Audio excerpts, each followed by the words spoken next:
mulai proses pembelajaran pada pagi hari ini, alangkah baiknya kita berdoa kepada Allah agar pembelajaran kita selalu diridhoi dan diberkahi oleh Allah. Berdoa mulai. Bismillahirrahmanirrahim. Rabbi shrah li sadri wa yassir li amri wahlul 'uqdatam min lisani yafqahul qawli. Rabbi zidni ilma warzuqni fahma. Amin. Baik anak-anak Ibu, kita akan murajaah hafalannya dulu ya, yaitu surat Ad-Duha. Mari kita baca secara bersama-sama. A'udzu billahi minasy syaithanir rajim. Bismillahirrahmanirrahim. Wadduha wallaili idza saja ma wadda'aka rabbuka wa ma qala walal akhiratu khairul laka minal ula wala sawfa yu'tika rabbuka fatarda alam yajidka yatiman fa'awa wa wajadaka dhalan fahada wa wajadaka a'ilan fa'aghna fa ammal yatima fala taqhar wa ammas sa'ila fala tanhar wa amma bi ni'mati rabbika fahaddits. Shadaqallahul azim. Bagaimana kabarnya hari ini anak-anak Ibu? Kalau Ibu tanya, bagaimana kabarnya hari ini? Dijawab, alhamdulillah, luar biasa, tetap semangat, Allahu Akbar. Bisa? Oke. Sebelum kita mulai pembelajaran hari ini, Ibu akan cek kehadirannya dulu ya. Berarti kita hadir semua ya? Baik. Nah, sebelum kita memulai pembelajaran, Ibu akan awali dengan sebuah pantun. Dengarkan ya. Lari-lari di pagi hari, jangan lupa kita berdoa. Hendaklah kita menjaga diri agar kesehatan tetap terjaga. Oke, baik. Siapa anak-anak Ibu yang tahu apa maksud dari pantun yang Ibu bacakan tadi? Ya, betul sekali. Tentang kesehatan atau tentang menjaga diri. Sebagai manusia, kita harus pandai menjaga kesehatan tubuh kita, terutama organ-organ di dalam bagian tubuh, seperti organ pernafasan, organ pencernaan, dan organ peredaran darah. Dengan cara kita mengkonsumsi makanan yang sehat dan bergizi, dan yang paling penting sekali yaitu makanan tersebut halal.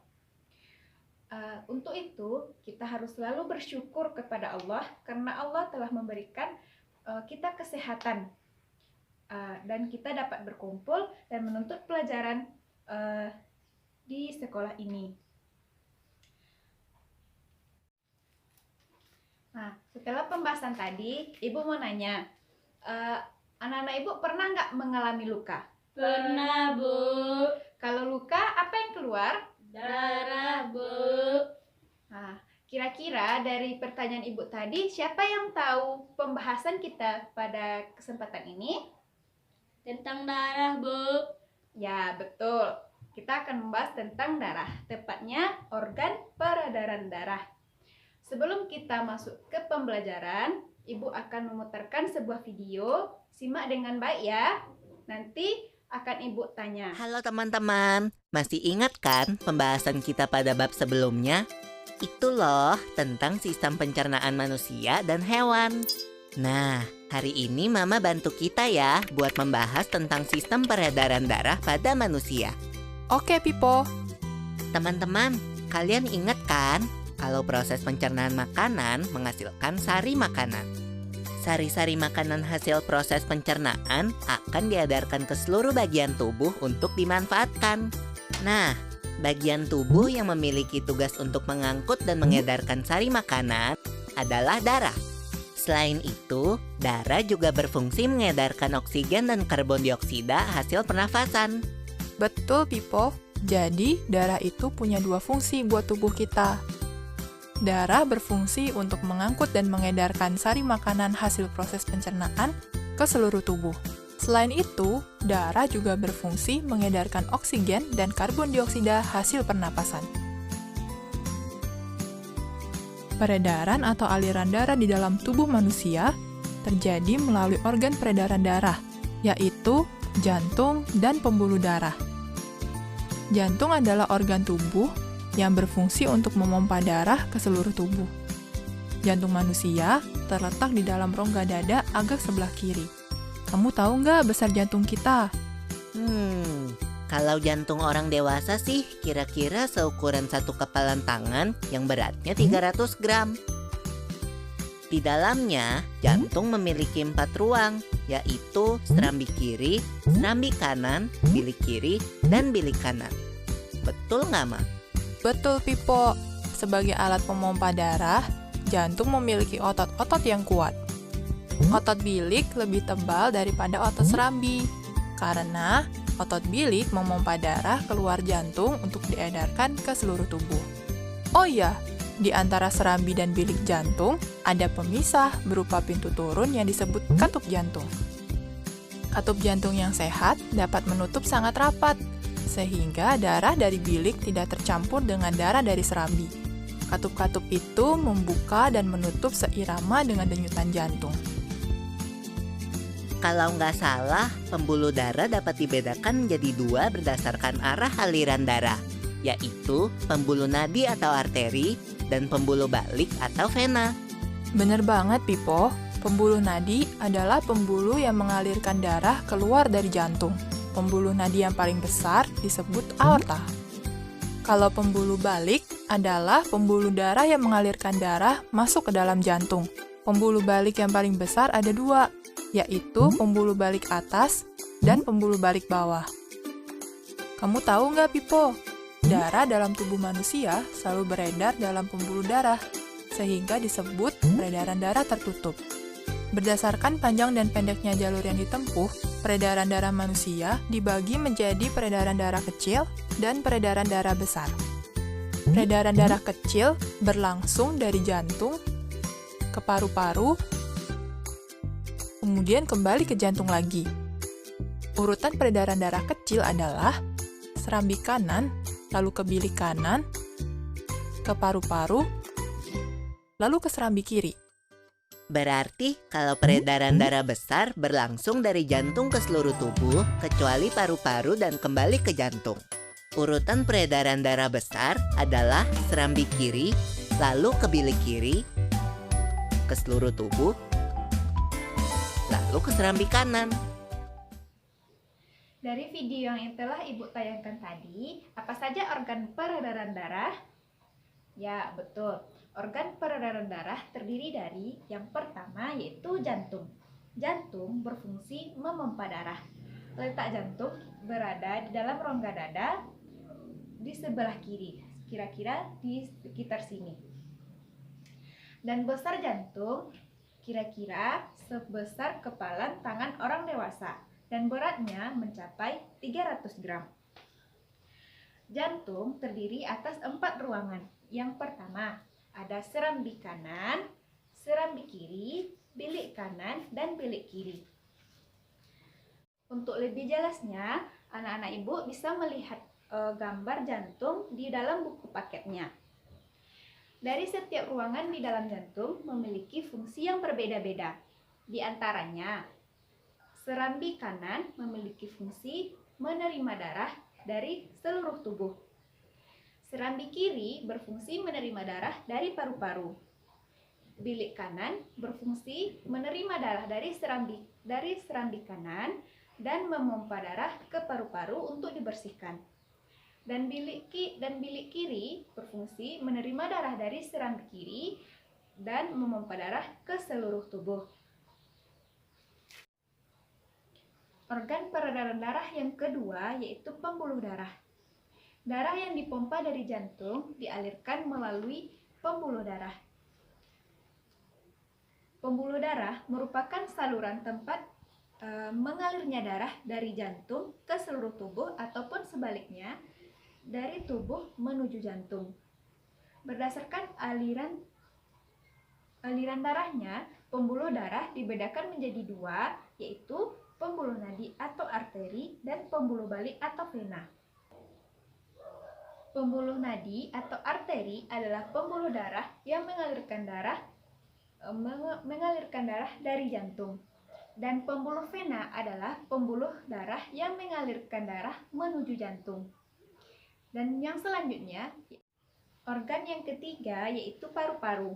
Paru-paru merupakan organ yang ikut berperan dalam peredaran darah pada manusia. Darah dari jantung yang sudah tidak mengandung oksigen kemudian diangkut menuju paru-paru. Kemudian di dalam paru-paru terjadi pelepasan karbon dioksida dan pengikatan oksigen. Darah yang telah mengandung oksigen kemudian dialirkan lagi menuju jantung. Selanjutnya kita masuk kepada sistem peredaran darah. Peredaran darah pada manusia disebut dengan peredaran darah tertutup. Hal ini karena darah dalam tubuh manusia selalu beredar dalam pembuluh darah. Berdasarkan jalur peredarannya, peredaran darah dibedakan menjadi dua, yaitu peredaran darah besar dan peredaran darah kecil. Peredaran darah besar yaitu darah dipompa dari jantung menuju seluruh tubuh dan kembali lagi ke jantung. Sedangkan peredaran darah kecil yaitu peredaran darah dari jantung menuju paru-paru dan kembali lagi ke jantung. Sampai di sini anak-anak ibu paham? Ya, kalau paham, ibu akan memberikan sebuah tugas, yaitu anak-anak ibu silahkan membuat gambar jantung yang akan dibuat pada buku gambar dan akan dikumpulkan pada minggu depan. Kalau tidak ada yang ingin ditanyakan lagi, ibu akan bertanya kepada anak-anak semua. Apa yang anak-anak ibu rasakan apabila tubuh kita kuat, sehat, dan tidak sakit-sakitan? Tentunya kita akan merasa senang, kan? Ya, untuk mengungkapkan rasa senang tersebut, kita bisa mengungkapkannya dengan berpantun. Ibu akan membacakan beberapa buah pantun. Silahkan anak-anak semua simak dan dengar ya. Pantunnya seperti ini. Pohon beringin diserang benalu, terlihat di atasnya gelatik menari-nari. Jika ingin badan sehat selalu, bangun pagi dan olahraga setiap hari. Selanjutnya, bersinar terik sang matahari, bagai kilat pisau yang menyayat. Rajin berolahraga, jalan dan lari, badan kuat, darah mengalir sehat. Surya tenggelam di ufuk barat, duka belum berganti suka. Kalau ingin jantungmu sehat, sukalah senyum dan olahraga. Udara dingin di pagi hari, minum teh nikmat rasanya. Hendaklah kita menjaga diri, kesehatan sangatlah berharga. Jadi, isi dari pantun yang ibu bacakan tadi yaitu tentang menjaga kesehatan. Nah, dari beberapa pantun yang ibu bacakan tadi, anak-anak tahu tidak apa saja sih ciri-ciri dari pantun? Ya, betul. Ciri-ciri dari pantun, satu bait terdiri dari 4 baris. Dan setiap baris terdiri dari 8 sampai 12 suku kata. Dan baris pertama dan kedua merupakan sampiran. Baris ketiga dan keempat merupakan isi. Dan pada pantun biasanya memiliki sajak ABAB, di mana sajak pertama sama dengan sajak baris ketiga dan sajak kedua sama dengan sajak keempat. Sampai di sini ada anak-anak ibu yang bertanya? Kalau tidak, berhubung waktu kita juga telah habis, maka anak-anak ibu silahkan buat sebuah pantun dalam bukunya, kemudian dikumpulkan minggu depan. Temanya yaitu tentang kesehatan. dan dikumpulkan bersamaan dengan tugas yang telah Ibu berikan tadi ya. Baik, kita tutup pembelajaran sebagai penutup. Kita sebagai manusia harus selalu menjaga kesehatan diri. Dan yang paling penting, kita harus selalu bersyukur kepada Allah.